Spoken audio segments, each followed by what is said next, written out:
Hello नमस्कार guys, कैसे हो आप सब। उम्मीद करेंगे मस्त मजे में हो। मैं भी बिल्कुल मस्त मजे में। आज विज्ञान 10वीं क्लास पहला चैप्टर स्टार्ट करने वाला है, बहुत ही हर्ष और उल्लास के साथ। आप सभी साथ बने रहें और टॉपिक टू टॉपिक क्लास में लेंगे। तो पहले चैप्टर का नाम है, पहला चैप्टर रासायनिक अभिक्रिया। रासायनिक अभिक्रिया एवं रासायनिक समीकरण। रासायनिक समीकरण।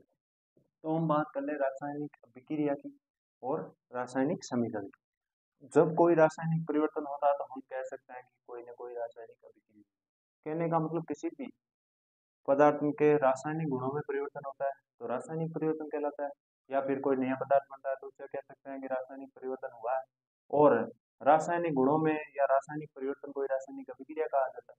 और कौन कौन से रासायनिक परिवर्तन होते हैं, तो अब एक एग्जाम्पल देखो। मैग्नीशियम के रिबन को जलाने पर एक श्वेत रंग का चूर्ण बनता है। श्वेत रंग का चूर्ण बनता है जो कि मैग्नीशियम ऑक्साइड है। और रासायनिक परिवर्तन होने पर एक तो अवस्था में परिवर्तन हो सकता है, एक अवस्था। दूसरो रंग में परिवर्तन हो सकता है। तीसरा गैस में परिवर्तन हो सकता है। ताप में परिवर्तन हो सकता है आदि। ये चार पांच प्रकार के परिवर्तन हो सकते हैं। तो इनको हम क्या कह सकते हैं, हम कह सकते हैं कि कोई रासायनिक अभिक्रिया हो। अब हम रासायनिक अभिक्रिया की बात कर ले, यानी रासायनिक अभिक्रिया कहते किसे हैं। तो रासायनिक अभिक्रिया किसी पदार्थ के किसी पदार्थ के किसी पदार्थ के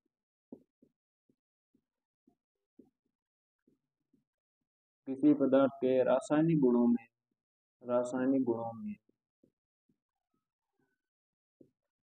होने वाले परिवर्तन को होने वाले परिवर्तन को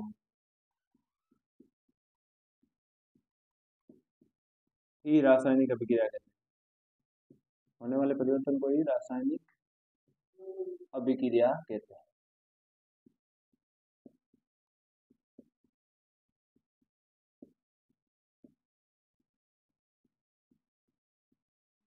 रासायनिक अभिक्रिया, अब एग्जांपल देखेंगे। वही मैग्नीशियम वाला। मैग्नीशियम कोई पदार्थ है। मैग्नीशियम कोई भी पदार्थ जलाने पर ऑक्सीजन की उपस्थिति में जलता है, तो ये भी ऑक्सीजन की उपस्थिति में ही जलेगा। तो ऑक्सीजन, तो मैग्नीशियम ऑक्साइड बनेगा। Magnesium oxide. तो मैग्नीशियम ऑक्साइड बनेगा। तो हम क्या कह सकते हैं कि मैग्नीशियम और ऑक्सीजन के दहन, यानी मैग्नीशियम का ऑक्सीजन की उपस्थिति में दहन करने पर कोई नया पदार्थ मैग्नीशियम ऑक्साइड बना है। और इसके गुणों में परिवर्तन हुआ है, क्योंकि मैग्नीशियम अलग एक प्रकार का रिबन है और ये जलने के पश्चात एक श्वेत रंग का चूर्ण प्राप्त होता है।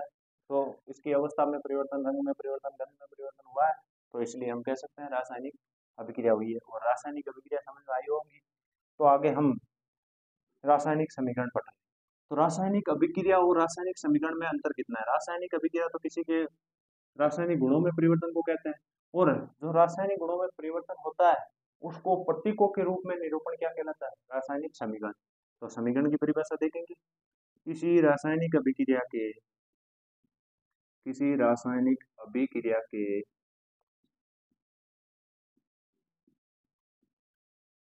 प्रतीकों रासायनिक अभिक्रिया को प्रतीकों के रूप में निरूपित करना निरूपित करना ही रासायनिक समीकरण कहलाता है। रासायनिक समीकरण कहलाता है। अब प्रतीकों के रूप में निरूपण कैसे कर सकते हैं। अभी पहला तो मैंने हिंदी में लिखा था, मैग्नीशियम प्लस ऑक्सीजन, तीर का निशान, क्या बना था, मैग्नीशियम ऑक्साइड। अब उसका वो तो शब्द समीकरण था। अब उसी समीकरण को प्रतीकों के रूप में व्यक्त करेंगे आपके सबके सामने। तो देखना, मैग्नीशियम का प्रतीक चिन्ह होता है Mg, ऑक्सीजन का होता है O2। तो तीर का निशान ये अभिक्रिया का सिंबल है। और या अभिक्रिया की दिशा भी बोल सकते हैं। तो क्या बनेगा MgO। अब तीर के इसको क्या कहते हैं, रासायनिक समीकरण। रासायनिक समीकरण में मुख्य रूप से दो भाग होते हैं। पहले वाले भाग को अभिकारक कहते हैं, अभिकारक। दूसरे भाग जो प्राप्त होता है उसे उत्पाद कहते हैं। इंग्लिश में या गणित में आपने देखा होगा LHS और इसको RHS या दायां बायां भाग भी कहते हैं। अब इसमें क्या क्या होता है कि हम अभिकारक में उपस्थित तत्वों के प्रतीकों के रूप में लिखते हैं। प्रतीकों को ऐड करने के लिए प्लस का या धन का चिन्ह लगाते हैं, और बीच में ये तीर का निशान होता है जो कि अभिक्रिया की दिशा को प्रदर्शित करता है, और जो अभिक्रिया के दौरान पदार्थ बनता है या नया पदार्थ बनता है या जिसके रासायनिक गुणों में परिवर्तन होता है उसे उत्पाद के रूप में लेते हैं। अब आगे बात कर ली जाए इसी रासायनिक समीकरण की। समीकरण को लिखना है तो शब्द समीकरण में शब्दों की जगह उसके रासायनिक गुणों या रासायनिक सूत्रों को लिखना ही समीकरण लिखना कहलाता है। उसी के आगे यदि रासायनिक समीकरण में तीर के निशान के दोनों ओर तत्वों के परमाणुओं की संख्या समान हो, अगर मान लो यहाँ पर Mg की संख्या कितनी है, 1 है, ऑक्सीजन की कितनी है, 2 है, इस तरफ ऑक्सीजन की 1 है, Mg की कितनी है, 2 है, ऑक्सीजन की 2 करने के लिए इससे यानी तत्वों की संख्या समान करना। पहले ये असंतुलित समीकरण थी, अब ये संतुलित समीकरण है। तो असंतुलित समीकरण को ही हम संतुलित क्यों करते हैं, क्या रीजन है? तो इसमें देखते हैं कि रासायनिक अभिक्रिया होने पर ना तो के द्रव्यमान को न तो उत्पन्न हो सकता है, ना ही द्रव्यमान नष्ट होता है, यानी ना तो द्रव्यमान को उत्सर्जित किया जा सकता है, ना ही उसका विनाश किया जा सकता है। पहले जितना जलाने के पहले जितना द्रव्यमान था, जलाने के पश्चात भी उतना ही द्रव्यमान रहता है। इसीलिए तत्वों के परमाणुओं की संख्या समान करते हैं। देख लो इसमें थ्योरी के रूप में, तत्वों के परमाणुओं की संख्या समान हो तो संतुलित रासायनिक समीकरण कहते हैं, और तत्वों की संख्या समान नहीं हो तो उसे असंतुलित या कंकाली समीकरण कहते हैं। अब है असंतुलित रासायनिक समीकरण का महत्व, संतुलित रासायनिक समीकरण का महत्व। किसी भी रासायनिक अभिक्रिया में द्रव्यमान को नहीं तो उत्पन्न किया जा सकता है, नहीं नष्ट किया जा सकता है, अर्थात रासायनिक अभिक्रिया के उत्पाद तत्वों का कुल द्रव्यमान अभिकारक तत्वों के कुल द्रव्यमान के बराबर होता है। इसीलिए समीकरण को संतुलित करते हैं। रासायनिक अभिक्रिया के पहले व उसके पश्चात प्रत्येक तत्व के परमाणुओं की संख्या समान होती है। अब हम रासायनिक समीकरण के चरण देखेंगे, या मान लो कोई कंकाली समीकरण है, संतुलित नहीं है, तो उसको संतुलित करने के लिए देखेंगे क्या किया जाता है। एक एग्जांपल लेंगे पहले, जिंक है प्लस सल्फ्यूरिक अम्ल है,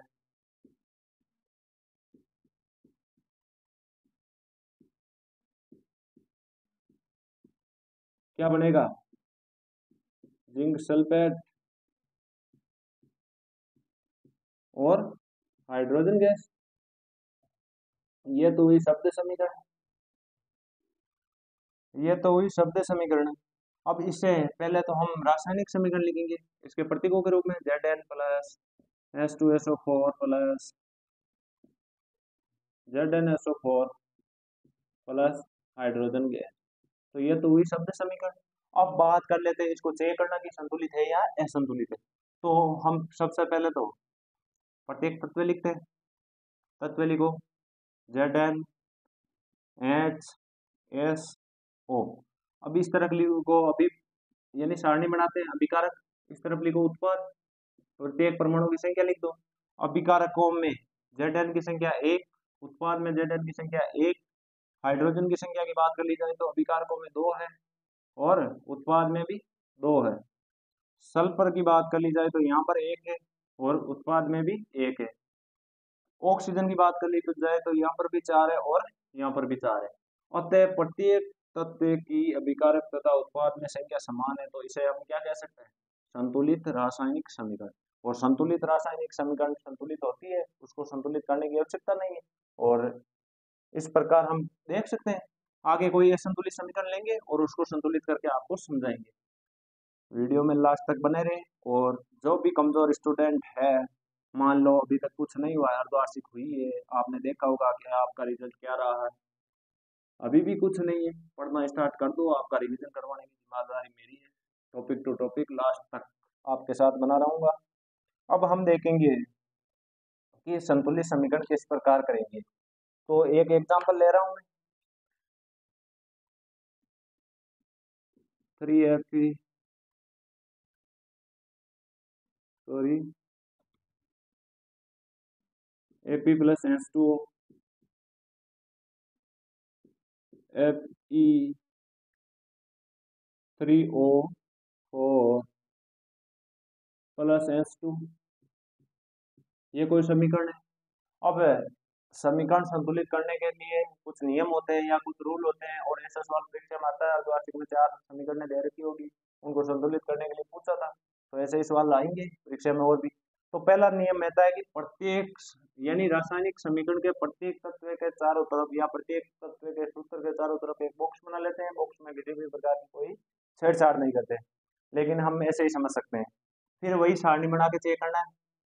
सारणी बना लो प्रत्येक तत्व की। तो अभिकार को मैं इस तरफ देख लेना, उत्पादों में इस तरफ देख लेना। सबसे शॉर्ट तरीका बता रहा हूँ।